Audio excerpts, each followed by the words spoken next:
Hey, yo, it's me, Pops Fan Marmalade, and you're watching the Comics-Related Madness Network. Uh-huh. So come get some. CromCon. CromCon.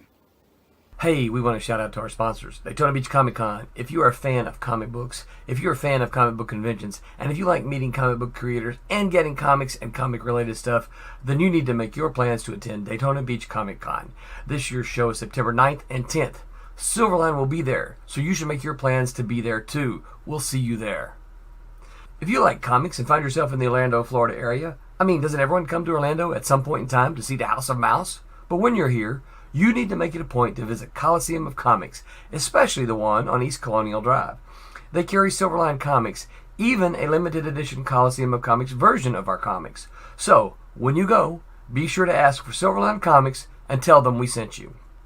OCD stands for Orlando Collector Deviants. OCD, Steve and Trish, they're a family of geeks who promote geek things, particularly those around the Orlando, Florida area. They're big supporters of Silverline, and we think you should be supporters of theirs too. Go give them some love.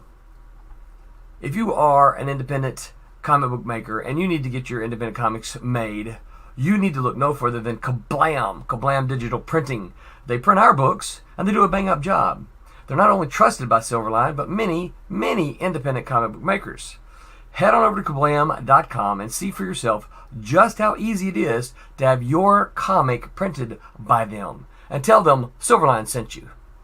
Hi, this is Tim TK, host of That Silverline Show on Tuesday. Join us at 11 p.m. Eastern, 8 p.m. Pacific every Tuesday night as we discuss pop culture and the joys of making comics. Hi, I'm Barb Kelber, co-host of Silverline's Wednesday Wham. Join us each Wednesday night as we discuss comics, literature, movies, and anything else that may catch our attention. I'm Roland Mann, and I host Silverline's Silver Sunday. Join me every Sunday at 8 p.m. Eastern as we make mine Silverline.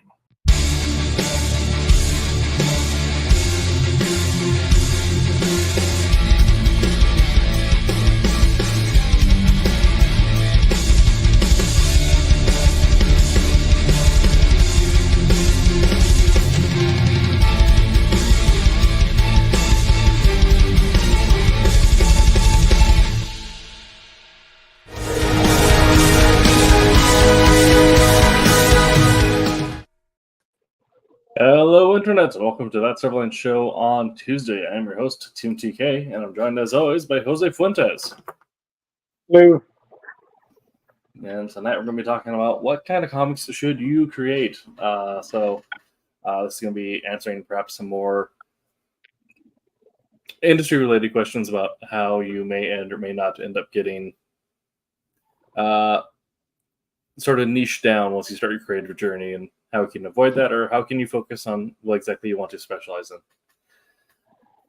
So we'll be getting into that. But first, before we do, we do have still going on, I believe, it is the Divinity number 4 crowdfunding. Let me get this pulled up here.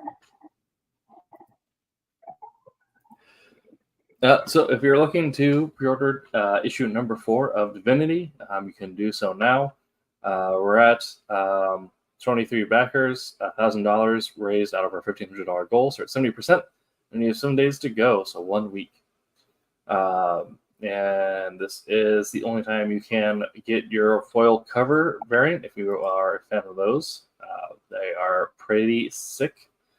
That's man. Right.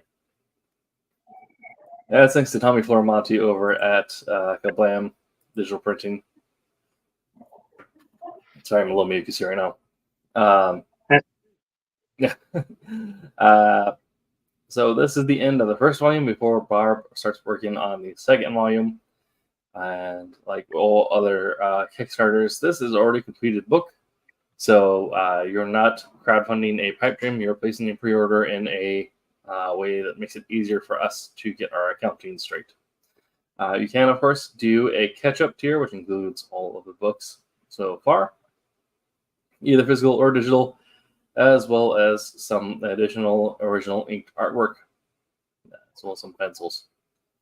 So if any of that sounds appealing to you, head on over to funbycomic.com.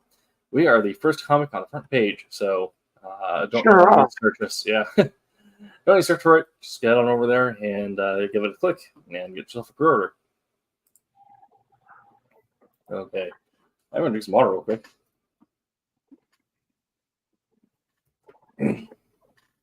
It's been very polleny over here.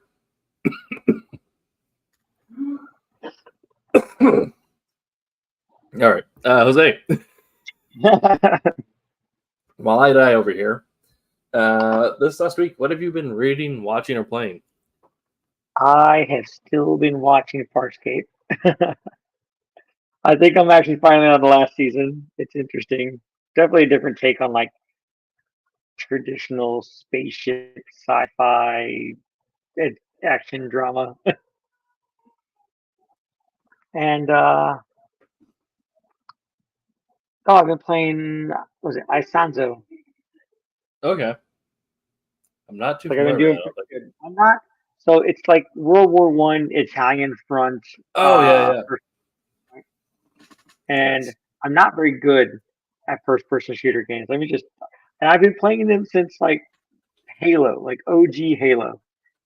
And anytime I join a party with somebody when I played multiplayer in Halo, I always told everyone, listen, I'm basically like the handicap in bowling. That's all I'm here for. And like I would barely do very well, but I'm actually doing pretty good. Like the idea that I'm firing off like an M1 Garand is kind of a little different in that style. You know what I mean? Just it's been fun. I'm enjoying myself. Nice, good. I've been playing similar to that a game called Insurgency, which is more What stands for? modern. Yeah. I don't know if you've heard of another game called Hell Let Loose, but that's also in the same vein. It's a very kind of realistic sim take on the shooter, but set in World War II. Yeah, I don't think I played that. It's very fun. For I guess noteworthy playing wise, on Saturday, we are a game group. We did a play test of the Daggerheart rules it's a new RPG that the folks over at Critical Role are putting up. Yeah.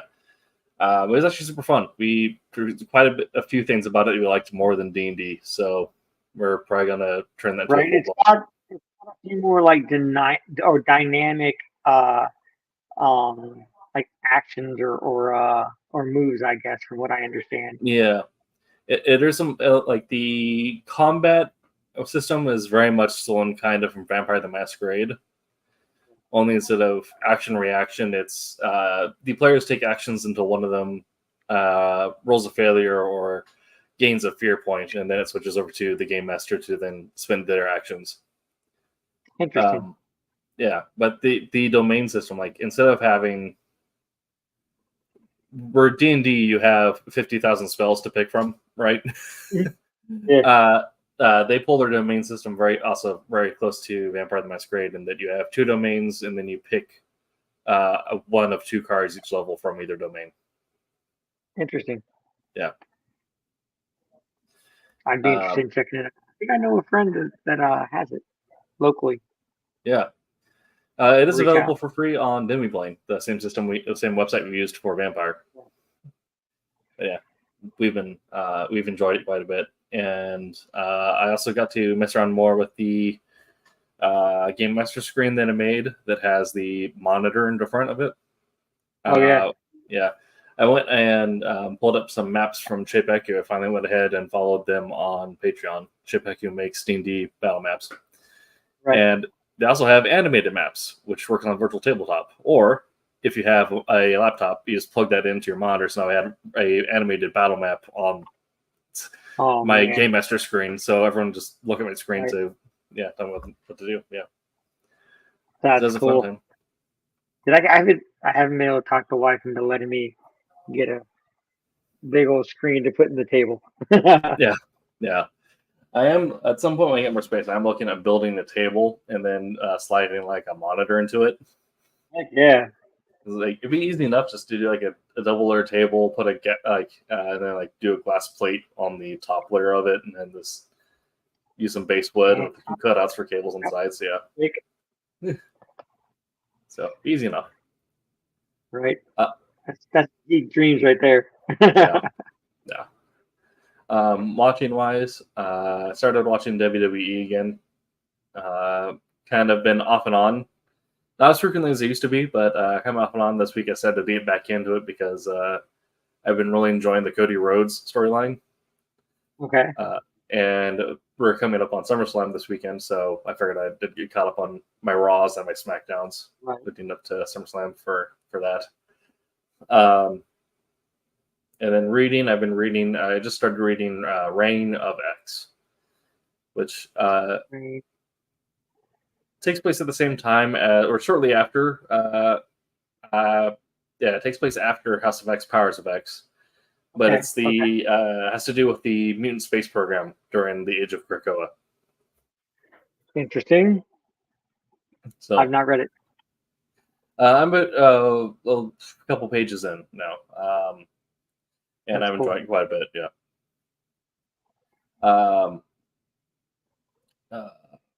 What's her name? I forgot the main's name, but yeah, it does do quite well. Oh, I should also say that I saw Deadpool 3. I feel like that's a big thing to say watching wise. Yeah, I believe all my friends have gone to see it already, and I told them, "Oh, shut up." Yep. I will say that it's a very fun movie, and I got one of the things I wanted out of the MCU since it started. I finally got that, which is odd that it happened in a Deadpool movie, but and also some very fun deep cuts. But it's a very fun movie. If you enjoy Deadpool or superhero movies, I definitely recommend it. Right. Yeah, I heard it was just fun. Just like whatever, 2 hours of just shenanigans. Yeah. Yeah, that was it's 2 hours of just nonstop action and laughs, but not to the point where like it's overriding story. Like the storytelling throughout is still solid, but it's definitely punctuated by just having Ryan Reynolds and Hugh Jackman make jokes at each other the entire time. Right on. Yeah. Yeah, that, like I said, that's still on my list to go watch. I think I'm probably gonna end up going to see it with the wife. Yes. Carlos Alberto. Say that's Arce, or is it Arche? Great opening sequence. It's one of those things where I don't even know if I can say like the first 5 minutes are, because normally like first 5 minutes is like free territory, but I feel like I can't even talk about that really because I feel like it's so funny that like it could be a spoiler to talk about it. Right. Yeah. So I'll just say it's worth a watch beginning to end. Yeah. I mean, it's different when we talk about like the old Avengers movies or the MCU movies and whatnot. If you haven't seen them by now, that's your fault. You know. Yeah. Yeah, I'll definitely say like stay off the internet for a while if you haven't seen it yet, because I imagine it's going to start blowing up. I think I watched the first trailer and I never watched another trailer after. Just like Transformers 1, I watched the first trailer and I haven't seen another trailer since. Yep. That's fair. Okay. So like I said, today we're going to be talking about deciding what genre of comic you should create, what style comic you should create. This is going to be, I mean, obviously there is a on the nose answer about this, which is make what you want to make what you know. But those are kind of make what I like. Exactly. Make what I like. I like a Western sci-fi fantasy robot and monsters, right? Jose's been really wanting them to reboot Cowboys vs. Aliens. I really do. You're not wrong. Somebody. Go ahead. No, there is an old movie, Battle Across the Stars or something like that. It had John Boy from the Waltons in it and whatnot, and that pretty much covered like all the bases. It had a Western Okay. guy, it had a sci-fi guy, it had alien guy, or a tech guy, had alien guy, had like some magic little twinsy things. Nice. Okay. Yeah. I mean,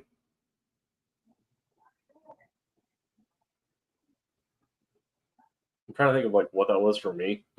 And there's just a lot of movies that just like sit entering my head of like trying to pick out like the ones like exactly what I wanted. It's kind of hard. Alita Battle Angels up there. Yeah, There's that's a good one. yeah, hyper violent sci-fi. Yeah. Um,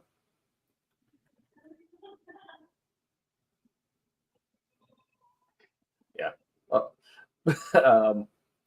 For me, if you make anything like hyper violent sci-fi or gun fu or anything like that, I'm into it. Equilibrium, perfect. Yeah, But we'll be talking about some of the professional considerations you might want to make when deciding what kind of comic you're going to be working on. Superhero horror, most comics my favorite read. Yeah. I'm speaking of horror, I'm finally excited for the new Alien movie after they kind of lost me in the last couple. Oh, the trailer for that too. Yeah. But we'll have professional considerations as well as maybe marketing considerations when you're getting to choosing how to create and market and work your comic into the actual like publication space of it all. If you're someone like a Neil Gaiman or Rob Liefeld, you can kind of just make whatever, throw out into the universe, and it's going to sell well because everyone is already wherever you are. Right. But if you're just starting out, you probably need to understand, what's probably going to be the most effective comic for you to make and how to get it out there so you can make an impact. And, and honestly, this is like a weird starting off point, but this is something that I have realized from my own career and something that I believe in. Save like the story that you really want to tell, like what you think is going to be your magnum opus, even though no one really writes a magnum opus. We create something and then after we die, critics decide it's our magnum opus. Save the comic or the story or the art that you really want to do that's going to be like what your favorite thing you've ever created for later in your career after you spend a lot of time developing your skills, because then it's going to be like, this is the culmination of everything I've learned. That's something you're going to realize even after you get your first comic out, your first couple comics out, is that you have the moment where, oh, I just wrote 60 pages of absolute dribble, or I just inked 60 pages that I never want to see again. You're always going to have moments like that, especially starting out in your career. So saving what's going to be your thing that you like want everyone to know until you have like reached a skill set where you're like, I'm going to be progressing, but I have no idea how now. Right. Yeah. So never think that your first comic is going to be Watchmen. It's not. Right. But it could be. but you got to hammer out all the fleshes and stuff like that, right? I know the first comic I ever did for myself was a superhero book, right? And I may touch base on it again later, but like it was like a book I had to get out on my own, and I did. You know what I mean? Everything got done for it and everything. The next one I did was my like weird Western one. So you kind of do whatever feels at the moment, like whatever you want to dabble into, right? Stick your toe in every water, every pool. Yeah. I mean, that's kind of the thing. There's like, I'm also at a point where I'm dipping my toes into a lot of different things all at once, because they're all things that interest me and all things I really like. But also by being active in 3 genres at the same time, it's helping keep me from being stuck in one niche for too long. Right. Like it doesn't happen too much in comics. It happens more so for artists than it does for writers. But if you're a writer, when you're working in traditional print, or if you want to move into screen, especially if you want to move into screen, you have to be almost aware of being boxed in at a niche, pigeonholed into a niche. There's gonna be a point where, like, if Jose only ever draws robots in comics, then everyone who wants to hire him thinks that he only draws robots. Right. But and if you are a specialist and like I just want to draw robots, I don't touch anything else. Like I have a friend who works for IDW doing Transformers, who worked for IDW doing Transformers covers, and he was like, I just wanted to draw robots and dinosaurs, and I got a job doing that. So it's like, great, that's your specialty. That's what you want to do. But if you have someone who was like, I just want to do interior art, it doesn't matter what, I just want to do interior art for anything and everything I can. Being able to bounce between multiple different genres will help kind of spread your name around. You may not. It's going to be a weird moment where you expand more so you're horizontally than your career does vertically, right? May not be as popular immediately because if everyone who reads a certain genre sees your name a lot, that's how you end up getting bigger. But if you do a lot of different genres, then on the creative side of things, people are going to be like, oh, this person can do a lot of different things. I have an idea that pulls on they're versatile different stories. Yeah. So it's kind of figuring out what exactly you want to do with your career, right? If you're a writer, with comics, you can kind of go away with writing, just want everything moving around still, because, I mean, Grant Morrison, guys like that, where it's like you only write superheroes for so long, and then you just do your own weird, wacky stuff at the afterwards. After you've established yourself. Yeah, where it's kind of like, all right, sure, whatever.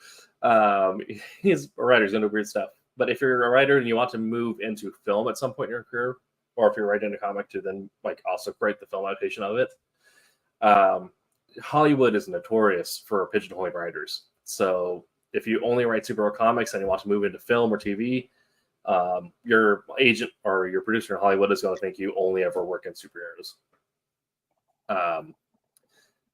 Traditional publishing is going to be a little more like, oh, they only work in fantasy. You're going to be stuck in sci-fi fantasy. And so if you want to do like a history biopic down the line, it'll be harder to kind of break out of. So right now I'm working in Gothic horror, space opera, and World War II mystery, kind of all at the same time. Just so I'm all over the place. Yeah. Just so I'm. It also helps keep my skill set diverse, right? Because understanding the atmosphere of Gothic horror, understanding the action and intensity of space opera, and then the dialogue of a historic mystery piece, kind of helps me like find ways to bridge all the skill sets.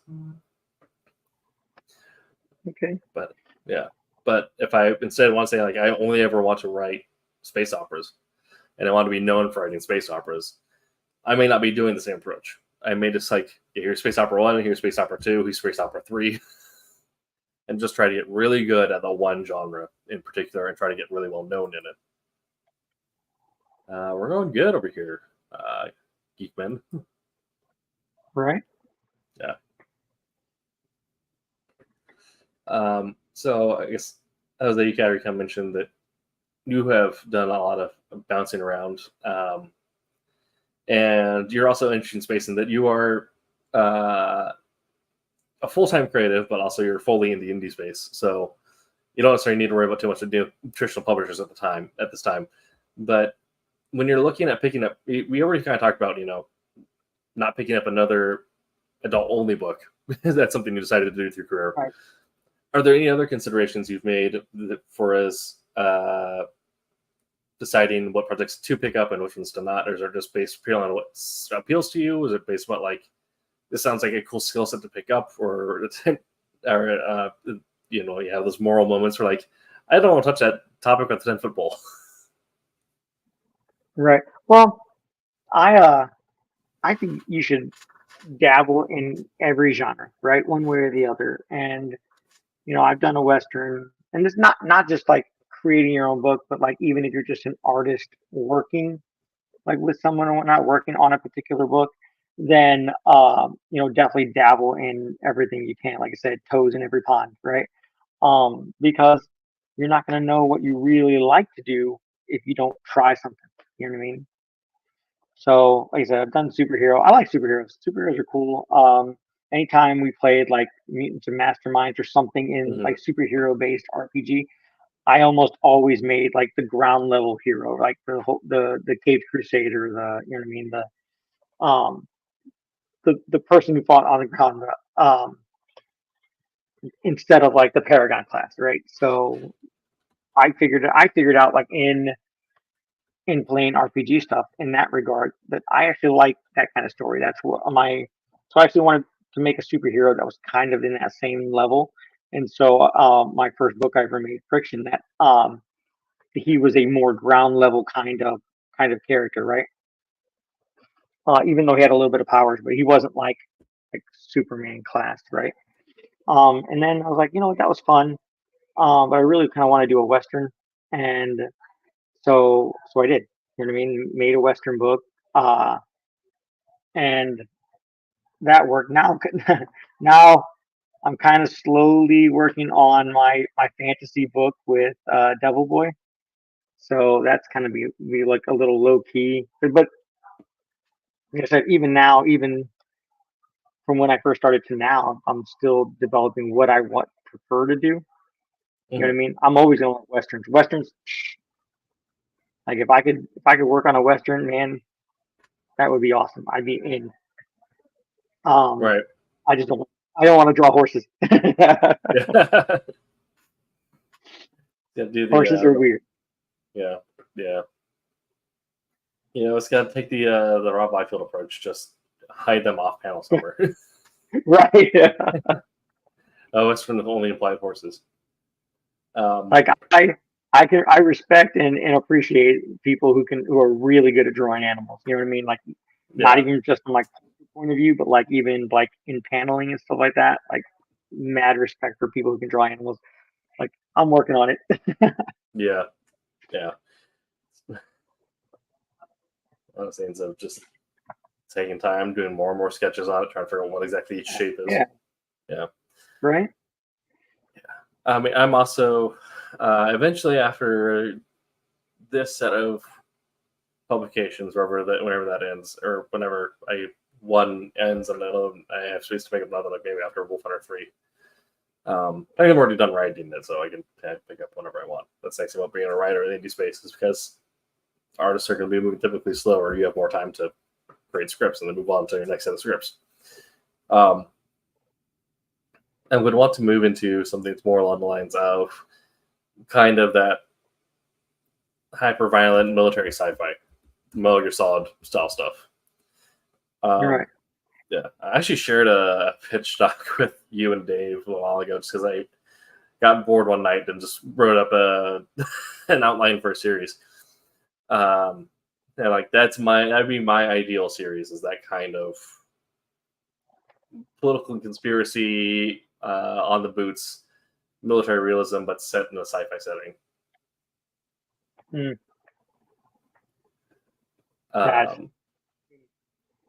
That'd be cool. I'll be honest, I'm apprehensive about ever wanting to draw like mechs, like mech warrior and stuff like that. Yeah. Just like I know a guy I went to school with, and that's what he loves to draw, right? He loves to draw mechs and things of that nature. Yeah, see, I think I used to draw those as a kid. You know what I mean? A bunch of boxes and whatnot, weird looking legs and stuff. And Yeah. I remember like doodling with it, but like the idea of wanting to get it like relatively, I don't know, appealing maybe. That's fair. instead of it just looking like some weird block thing, like giving it actual character and like tech details. Sure. I mean, that's kind of how we got the first like Metal Gear Rex, right? Is they just put a tank head on top of walking legs and called it a day. Yeah. Yeah.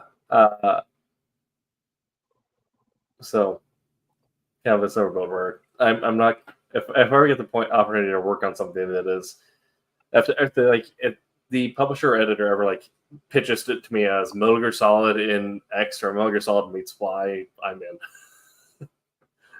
Right. Yeah.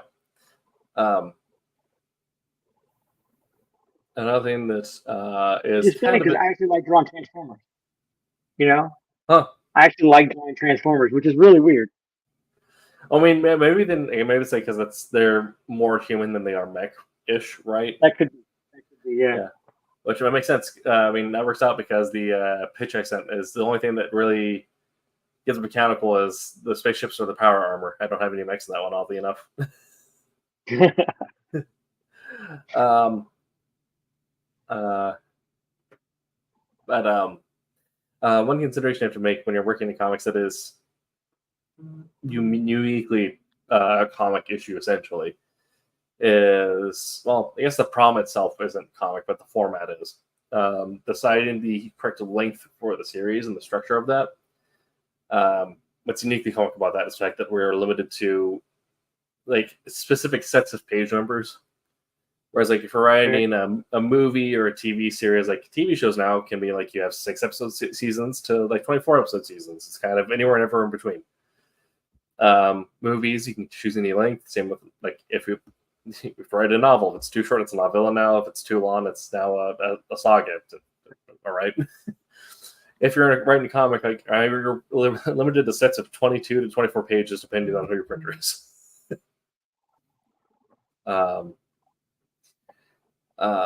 And then you can do combinations of that. Like this is going to be one volume, and we're going to do like a limited series with this, or do I want to commit to something for the rest of my life and do an ongoing series with it? Kind of like Wolf Hunter, I just wanted to do as a limited series, 3 issues, that's done. And then if we want to do a second series, I have ideas for that, but that would not be the main focus of the story. Whereas Barb is committing to doing Divinity forever. And she said, just kind of ideas keep on going. Yeah. And that's the thing. You decide what you want to do with that story. Right. And there are some comics that will never exist in 20 pages, and that's the idea. It's done. It's a 22-page one-shot, and that's all the comic book will be because that's what the creators wanted to do with it, and that's fine too. I can definitely see. Like, and I'm not quite sure what her plan is, right? I know she planned on going further with it, but I could totally see after reading all 4 divinities, I can totally see it being like an episodic, like buddy, not so much buddy cop story, but like definitely like in that vein, like traveling. You know what I mean? Yeah. Was it like a road? Like there's an old TV show called Road Warriors where every episode they went in like this cool looking RV. But that was just neat. That you know what I mean? That right. that they went on doing a bunch of different stuff. Like that'd be kind of cool. Well, there's definitely shades of A-Team in there, right? Like every episode, a different city, a different problem. Yeah.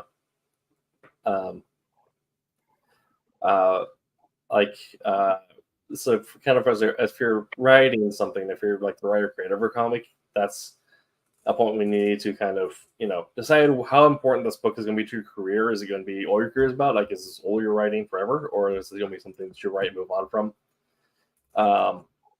Or if you imagine yourself a contract with a bigger publisher, then you'll probably tell you're on it for 2 years and then you're off. But that's kind of not your decision to make. That's something that gets handed to you. But in that same vein, though, Jose, as an artist, where you may not be creating the comic, you might be looking on, online or through other job forums like on Fiverr, and figuring out which comic to accept creating. Does length come into your decision making on jobs you do and don't pick up? It might be. I think it does. Yeah, it's probably different if you had like a day job too. Like imagine if you had a day job, that'd be a very important decision. But yeah. Well, I feel anyway. When I did have a day job, you know what I mean. I was definitely limited to what I could do within the time frame that I had to work on. I'm not the fastest. I know some people just slam up, page after page after page, like in a heartbeat. I take my time a little bit more, but you know what I mean. I feel that I've gotten better. Obviously, now that I have more time to actually sit down and work, but it also that determines for me what kind of job I would take. Like I definitely, like if someone's like, oh hey, I got this 4 issue or this 4 issue, this 4 to 6 page story I want to do for like this anthology. It's like, all right, depending like right now I'm working on 2 books for Silverline, right? I'm working on Cat and Mouse Vipers #2, and I'm working on Obsoletes. So if someone had if I had a gap between when I had gotten pages to when I, between the 2 books, then yeah, maybe I could throw a little, 4-page story in there. You know what I mean? Just to keep working on something, right? Yeah. But normally, like because I'm working on 2 different books, like I try to not take anything else on. Maybe a couple graphic design jobs here and there, just to help buffer the account every now and again. But um, but yeah, like it definitely whatever, depending on how much time you allot to actually doing artwork, would I feel will determine what kind of gigs you ultimately like put in for or try to get. Yeah, definitely.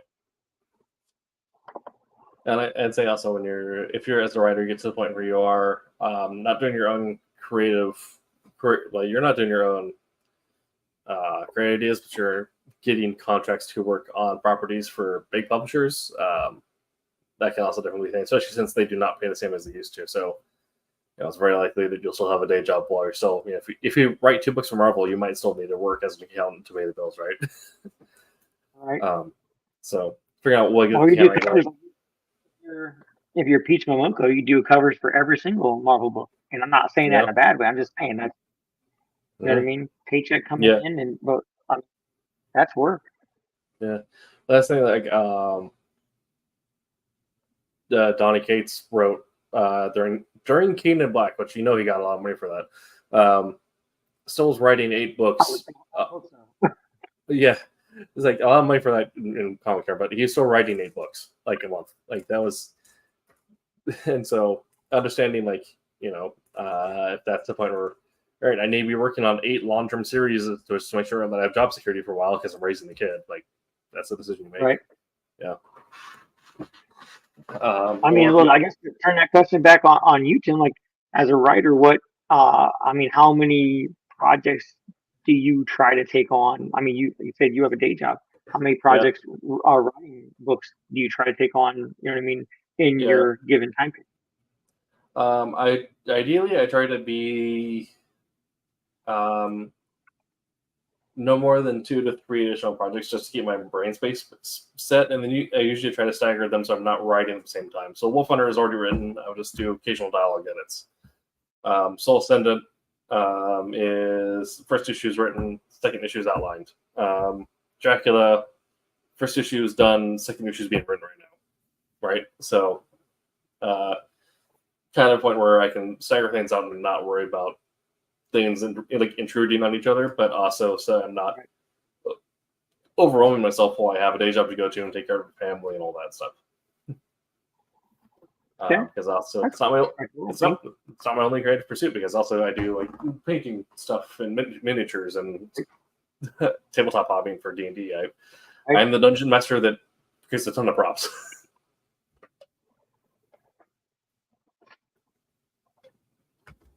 That's a DM win, just so you know. Yeah. Do I have it over here?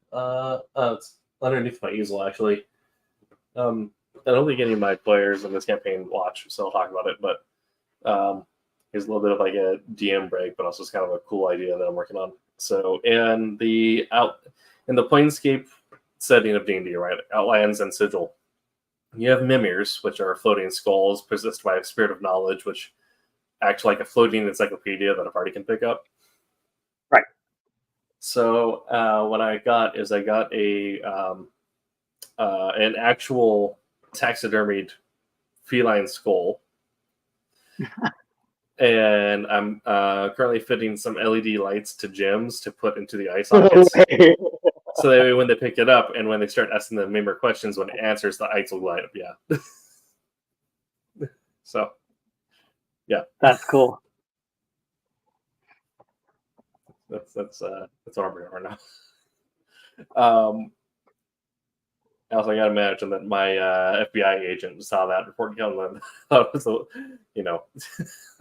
I see Amazon order for a cat skull two LED lights and a bag of gems, and then like a soldering hot knife and some Right. and some bone glue. I was like, what? Best way to bring a cat skull to life. Yeah. Google search that. That's awesome. Okay. Handing back to it. So kind of what you talked about there, one of the big considerations you're going to make when you're even starting your comic career, but starting each bit of a project because of the way that comics are published, is your publication and monetization strategy, which is where we get into some of the very nitty-gritty business decisions you have to make, because as comic creators, we're also forced to be our own business managers for the most part. Sometimes we're lucky enough to get a group like Silverline pick you up, where we can let the editor-in-chief handle most of that. But you're still allowed. But with our contract, we're still allowed to do stuff on the side. So if Jose and I wanted to, we could still make a. I'm just trying to get Jose to work on that military comic with me. We could still do an we could still do an R-rated webcomic on the side, and that'd be totally fine with our contract. Some publishers, your contract may not allow you to do that. Right. And so choosing whether or not you're going to go truly independent, like you and your team, if that is, if you're a writer artist, if it's just you, or if you're a writer and you pick up an artist on Reddit or digital webbing or Fiverr. I remember digital webbing. I actually submitted my art to that. Yeah. If you're getting out of school or whatever, and you're trying to find your first gig, like make use of those websites. Yeah. It's just because there's a lot of artists there are a lot of writers that have ideas but don't necessarily have the connections yet to or be savings to pitch an artist and be like, hey, can I pay I can pay your page rate flat out. Here's the book.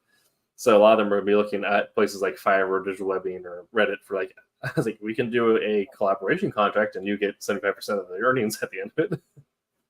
So looking at things like that. So if you're going to do crowdfunding like that, if you're going to do it through a traditional publisher, and if that's going to be a big publisher, a small publisher, or a collaboration house, if you want to do it as a webcomic, which is a totally viable and reasonable strategy to do nowadays. Yes. And then if you're a webcomic, do you want to do it through Patreon and do a monthly subscription, Black Powder or Red Earth? Yeah, Black Powder Red Earth.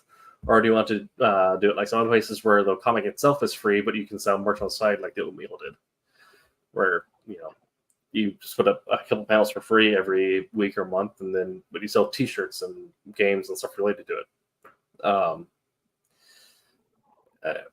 And whether or not you plan on scaling and growing that, or do you plan on kind of strictly sticking as is if this is not like your main career focus, as well as the legal aspects, and if you're collaborating, how do you protect your rights? How do you split the rights? Do you know how to get a hold of an entertainment lawyer in case you get a franchising or licensing proposition? Bunch of them. So yeah. Oh my gosh, we are joined in the 5th hour. The 5th. Rios. I might not make it. How's it going, guys? Doing good. We just got to the boring stuff. Talking about monetization and publication strategy. Sorry. The boring. Glad I showed up for the boring part. Yeah.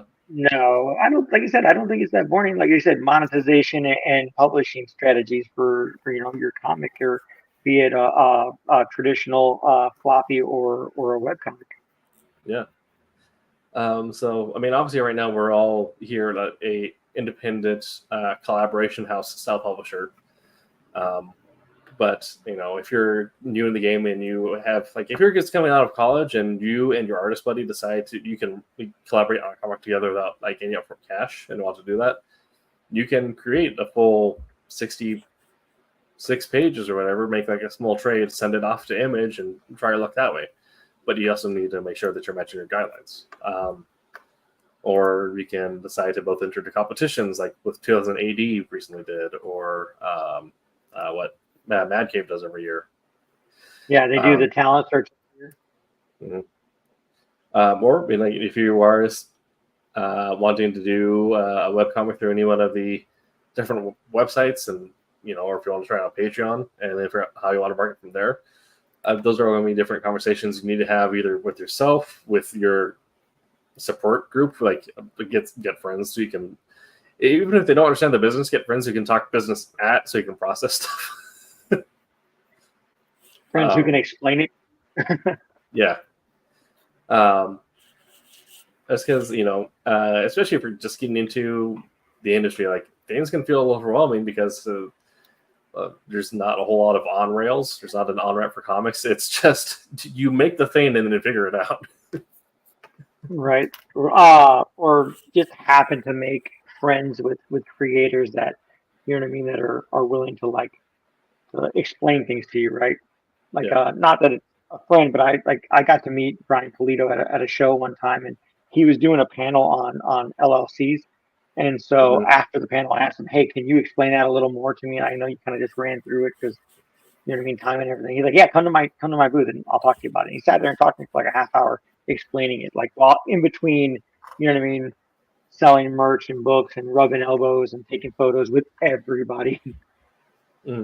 So like, I mean, the things like that, like I appreciate it immensely. Like learning from Roland when we go do conventions, just like being able to pick his ear about stuff, like because Roland has just a vast amount of knowledge in his brain about the process, about the business. You know what I mean? And Afua Richardson, one of the ones I claim is my mentor because she helped me taught me how to ink digitally. You know what I mean? And anytime I have a question, I can hit her out. It's like, "Hey, Fu, like I got a question about something," and she'll always like message me back. You know what I mean? Just you try and hold on to like those mentors and those, you know what I mean, those professionals that are willing to talk to you. Because I've actually met some as well that are not very generous with information. Like I get being at a show and whatnot, but even after, like, "Hey, would you mind like just after the show and whatnot, taking just a few minutes to answer some questions?" And some people get a little rude. I'm not gonna mention names because that's rude. That's rude, but some people get a little rude. Yeah. I mean, it's weird to think about, but it'd probably be hell for SEO and not great performance-wise as far as analytics go. But it'd be just a valid topic for us to talk about the differences between creating comics as a sole prop or an LLC, as it would be to talk about your line weights or your like creative techniques. Right. Those are going to be also things that impact you, maybe even more so than your creative style, because that nothing hits harder than taxes. Yeah. And so that's kind of where we're at there. Jose, what made you land in the style of publication that, well, also David, now that you're here, what made you land in this style of publication, or I guess it's David, like you've gone through the big house to indie.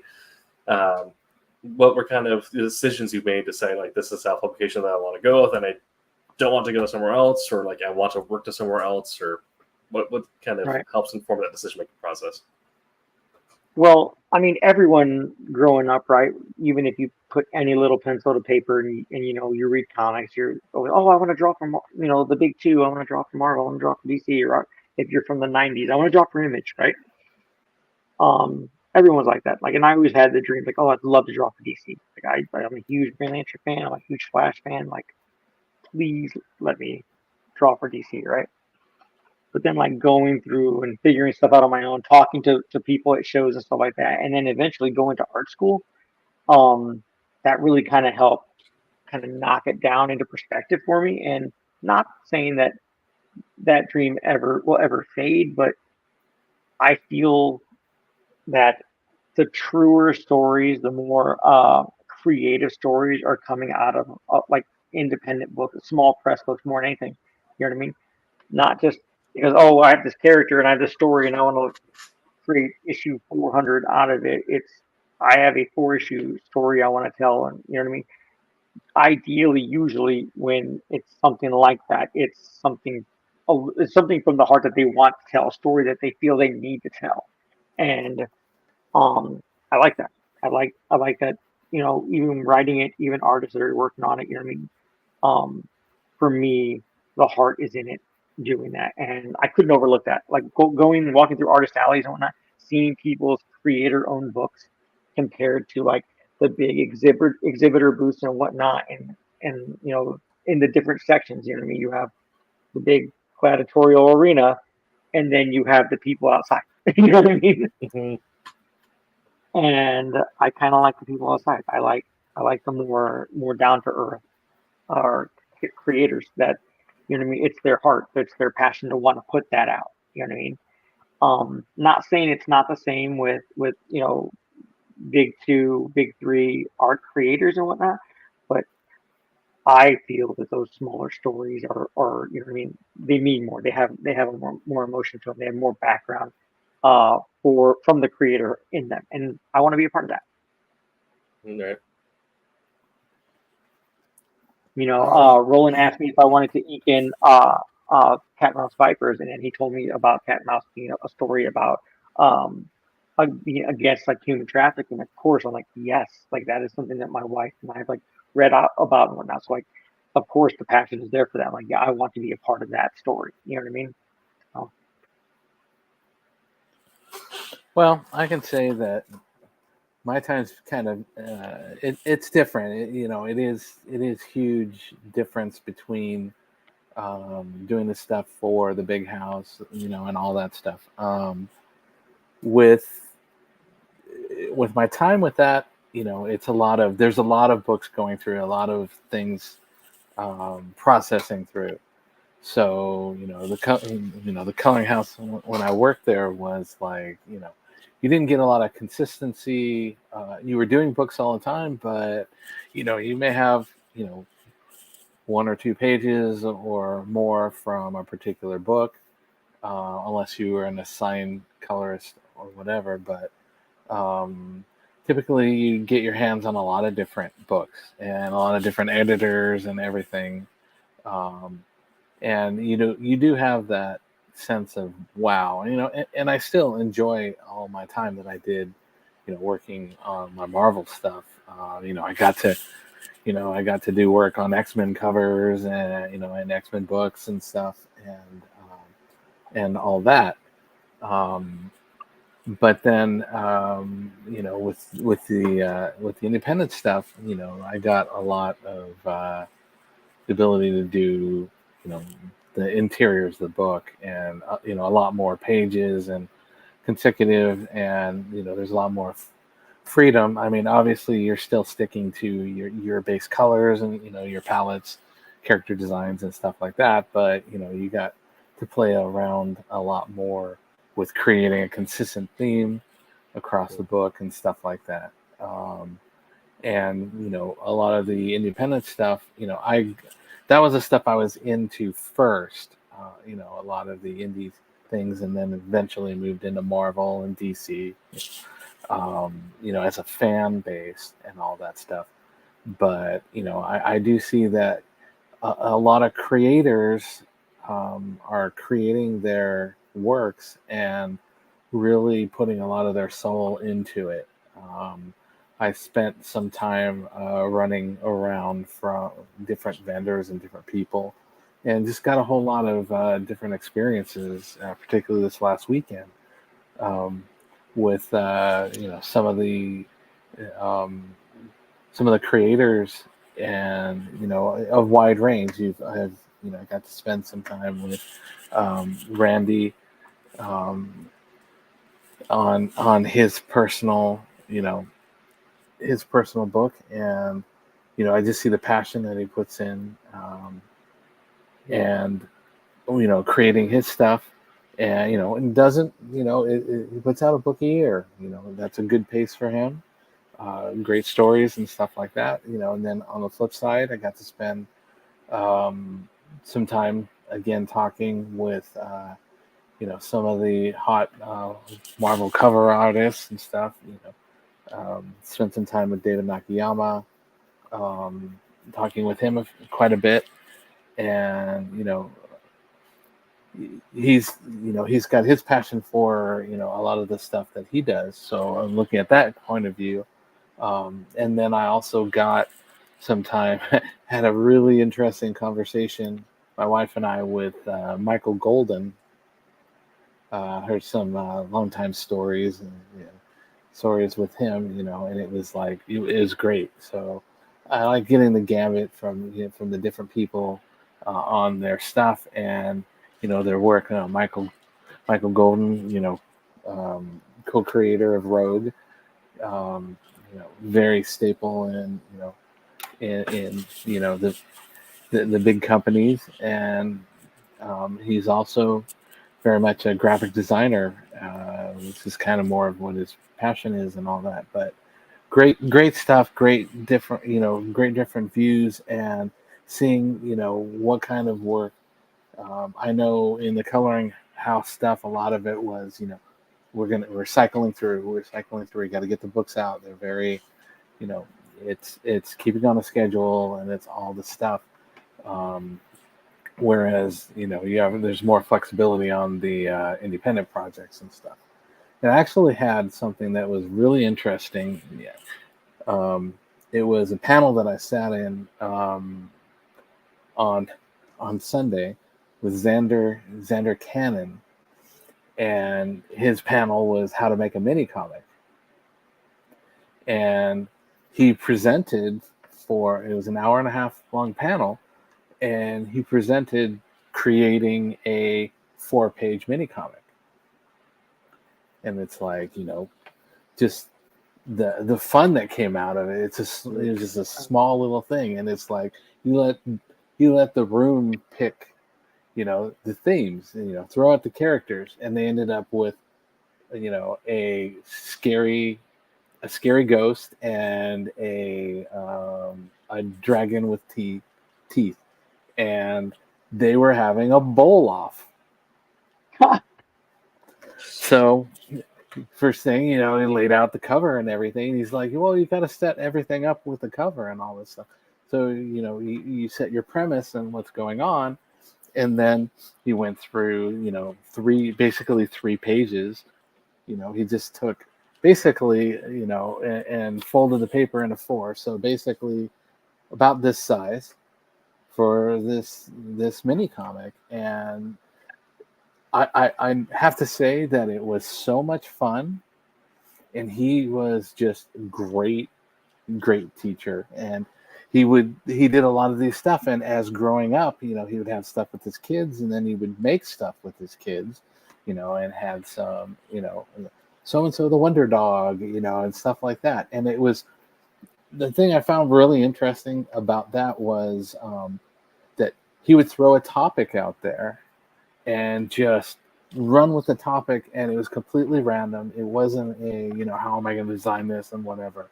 And it got you into thinking about, how you can, play around with a panel. So now you're in a 4-page thing. You can only have,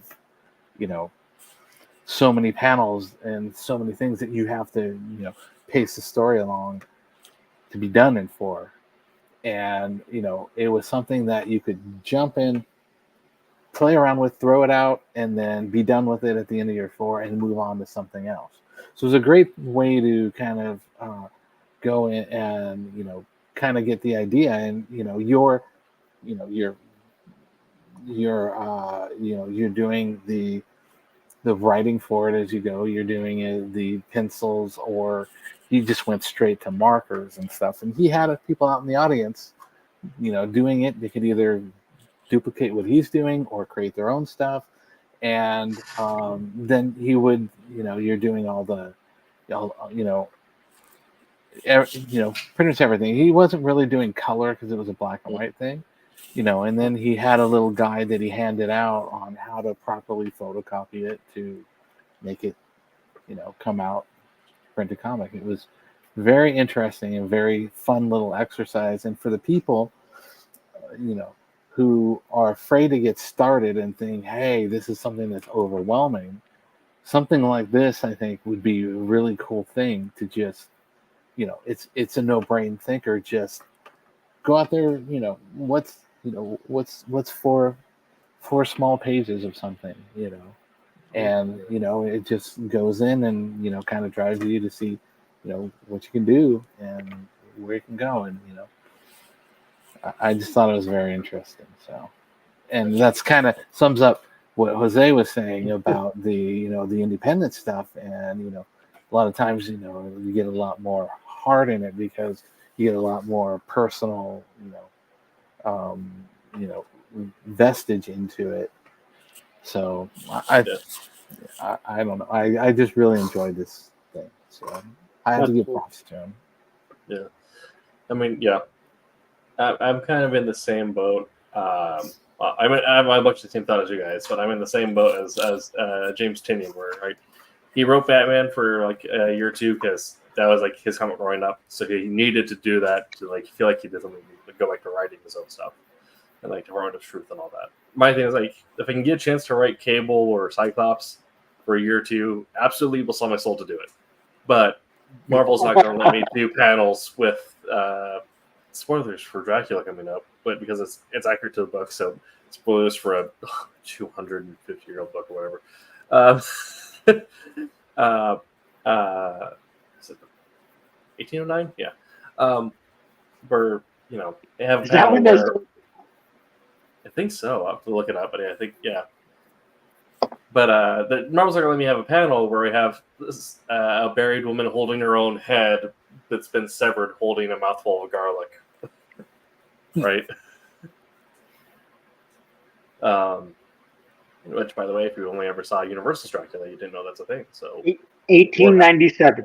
1887. Okay, my backwards. Yeah, backwards. Yeah.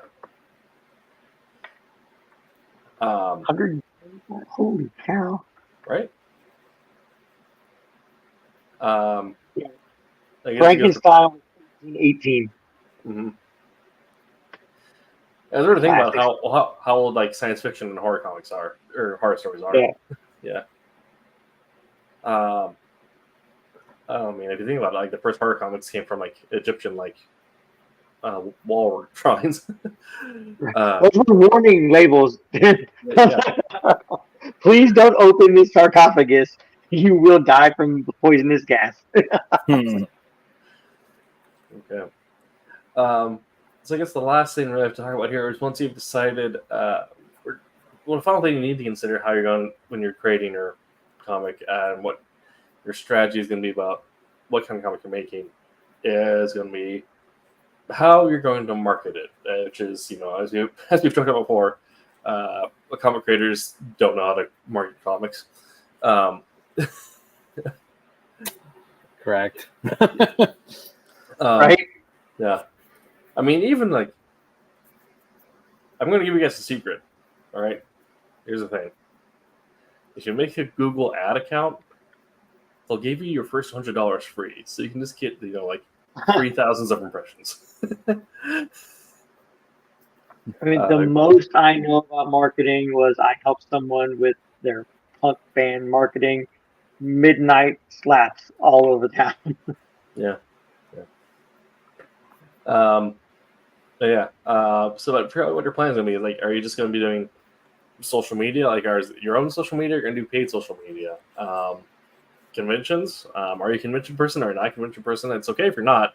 It does make the job a little bit harder. But also, you could be in an area where there are conventions. Like, you're in the middle of a cornfield in Iowa. It's probably going to be hard to get to a decent convention. In Iowa. Yeah. But are they in the cornfields, Jose? They're all in the cornfields, yeah. Actually, there's a few of them that are on my list, right? There's one in Davenport. There's one in, believe there's one in Des Moines. I think the Davenport was QuadCon, I think, something like that. Mm. And then there's one in Omaha, which is technically, Nebraska, but that's one I want to put on my list. I mean, let's be real, the Midwest is just one big cornfield. I can confirm. I used to live in Iowa for a little bit. online forums are also interesting. They can work, but take some navigation. Or are you going to be doing mostly all through a network connection of other creators that you've known and worked with and have kind of siphon off their audience? But knowing the kind of comic you're making is going to help inform that decision. Because if you're writing if you're doing a superhero piece or an action piece with a lot of visual spectacle, where you can just kind of take action panels, put them together in a social media post, and make it really eye-grabbing, that could do a lot of work for you. If you're doing a slow burn mystery where it's mostly dialogue, you got to figure out how, maybe get a really catchy cover, because the cover needs to do that anyway, and maybe focus on the cover first, or do something like that, where you can turn that into your marketing piece, or find those online forums, or find as many free panels that you can get yourself onto where you can talk about the stuff, because the visuals aren't necessarily going to sell for you.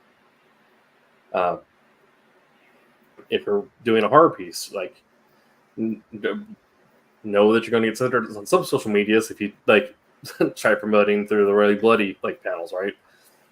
Because it's family friendly platforms, so you got to figure out what platforms you can do the most spooky stuff on.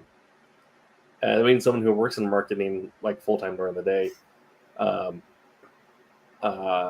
with marketing Wolf Hunter was interesting, and then the next one's also going to be interesting because it is a slow burn mystery, so it's going to be mostly just trying to get on the panels, get to conventions, just try to build as much almost PR for myself around that as possible. Doing something like Soul Ascendant, however, we can just take cover pieces or action pieces, do $200 on Facebook ads, and that'll probably sell itself. Well, I think one thing that you I don't think you touched upon is, you did touch upon, shows and stuff like that. Mm-hmm. But one thing that you didn't touch upon is maybe the area that you may want to look into as well is a area within the field. So if you're talking about, you talk about Wolf Hunter, you've got your comic shows and stuff that are opportunities, but you've also got some of these, other history or reenactment type stuff like that. So if you find a convention that's a similar time frame around, or or a similar interest, you can hit those as well. Same thing with the horror stuff. You got your comic stuff, but then you've got your other horror cons and stuff like that. You can also tap into, get your stuff out there, because you're dealing with a lot of people that are similar interests. Same thing with your, if you're working on Star Wars stuff or Transformer, those particular type of cons offer, different things to touch upon, if you can want to, whether it's a go through and set up a table, if it's something smaller, or if it's a real expensive one, walking the floor, getting samples out there and stuff. One of the cons that we went to, I was sitting in a panel, and actually the panel before the one I was going for was a horror con, and they had a lot of sample things. It was kind of unique because David Dalmatian, I hope I'm pronouncing it correctly, but he was there and he was talking about a lot of the movies he was in. But one of the things that they did was they handed out a little thumb drive with some clips and things out to everybody in the audience. So, whether it's, either maybe it's something small printed that samples, or even if it's links to a web page where they can go see a few pages of some things. Those are good opportunities. Hey, here's a card, or scan my QR code and go right there and download your free sample. Good stuff to do in different areas that you can hit, not just comic related, but sideline things that are in joint interests. Absolutely. Like where I'm at has a local military history museum, so it has a lot of like That's cool. Tanks and stuff like that have been like preserved, whatever. And then also some Oregon funness. I can't remember which city it is now, but we also have the Pacific Air and Naval Museum, where it has the actual spruce goose, the wooden plane, is still fully intact and preserved there. So yeah, being able to take wolf hunter stuff and market in those similar settings at events for like local creator events and stuff like that is definitely very impactful. Yeah. Heck yeah, that's like a whole just building is freaking just inspiration and reference. Yeah. Absolutely. Like I would have to up iCloud just with all the pictures I take. Absolutely. Holy cow. Yeah, I mean, it's definitely, if you're ever in Oregon, it's definitely worth a visit. I'm guessing that's where the spruce goose went after it left the Queen Mary. It used to be right where the Queen Mary, so I'm assuming it went probably straight there. Yeah, they moved it up here, and it's kind of, I don't know if any museums have tried to buy it or move it since, but they've kind of been at a point where like, we can't touch it, we can't move it, it needs to stay here. We'll send you pictures, like we'll send you a video, because I'd be afraid to even even move that thing a little bit. Right. Yeah, that is all the bullet points that I've had for tonight's topic. Is there any other things that you guys wanted to hit on? David, I know you joined us late, so yeah, I don't know what you've hit on. But I'll trust you guys. Sure. Just that no one is going to promote your book. No one is going to talk about your book if you don't talk about your book, right? And this coming from a guy who is not very good at talking to people. I have learned tabling with my friend Rico, my local comic shop, tabling with him at shows, tabling with Roland. You have to talk to people. Yeah. Like you have to just rub elbows. Everyone could potentially be interested in the book you're doing. Like it's a story you love. It might be a story somebody else loves, but they're not going to know if you don't tell them. You know what I mean? If you're not going to talk about it, if you don't. I have in my portfolio, I take to shows. I have pages that I've done for obsolete. I've got pages that I did for Witchfinder for me and Pete. You know what I mean? But I do it to show people this is what the work I've done. This is what I got going on. This is my passions. Is this right here? This is what I did. This is how I did it. And these are the books that I did them in. You know what I mean? Like you want to watch the story. Like here, it's about this. It's about that. Like be passionate about the books and talk to people about them. Like I learned that I don't necessarily do well barking for myself, but I'm really happy and I enjoy talking about my technique, talking about the tools that I use, talking about like the decisions I made for like different inking techniques or coloring techniques. Like so, like that really helped me to like talk and just be open with people, I guess. So yeah. Yeah, that's a hard thing, a lot of artists, I'm very much myself, it's very hard to just get out of that, I'm gonna stick to the back wall and let the world go by.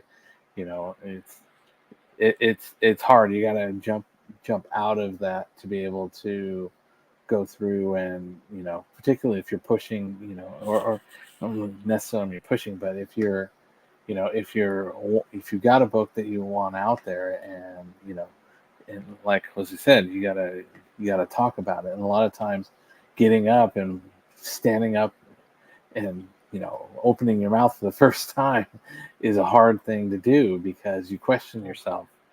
And a lot of artists they're recluse. A lot of them, they do well on the social. There are the artists that do very, very well and are very outspoken and all that. But as a media, it's very fraught with a lot of people that are recluses, and they feel most comfortable just sitting in the back room, doing their artwork and all that stuff. And if you're one of those people, you just got to get past it and get out there and start talking. And sometimes some great conversations happen. I did mention the thing with Mike Golden. When I approached him, I like, hey, I love your stuff, and he's like, thanks, and it's like, I'm like, one of the classic things, and he's like, oh, one of the classic guys, and I'm like, oh, okay, I'm sitting here, I'm kind of tripping over anything, but then luckily my wife was with me, and she's very, kind of blunt, kind of, and what ended up happening is, she kind of lightened the mood, and we went back and forth and talked about some stuff, and it really turned out to be a great conversation. Just a conversation about, about times and stuff. So getting past may be difficult, that initial setup, but it'll be okay. It'll work out, and just go for it. Yeah. Cool. Okay. This has been That's the One Show on Tuesday. We have been your hosts. Remember that we still have a comic pre-order phase going on, so head on over to funmycomic.com. Look for Divinity number 4. We're right on the front page. You can't miss it. That's going for the next 7 days, so go ahead and get your pre-orders placed. And if you want to get caught up on Divinity if you missed the last couple issues, now is a great time to do so. At the end of the first volume before we go into volume 2. We will be back next week with our summer game night, which is going to be more Jackbox. So we're going to be doing some more TKO. And yes. So if you want to see some professional artists and a habitual painter sometimes work on making some unhinged comic inspired or not t-shirts, it's a good time. I still have the David's photo of Batman saved on my Discord. Nice. Yes. That was a very fun. That was a very fun one. Right. Yes. So we'll be doing that again. If I can, I'll try to get your Gartic phone working, but with the way we do our stream, I'm not sure how that will work. So we'll figure it out. But I guess whereas if you don't know, Gartic phone essentially is a game of Pictionary, but done through drawing on Discord, similar to how TKO works. Make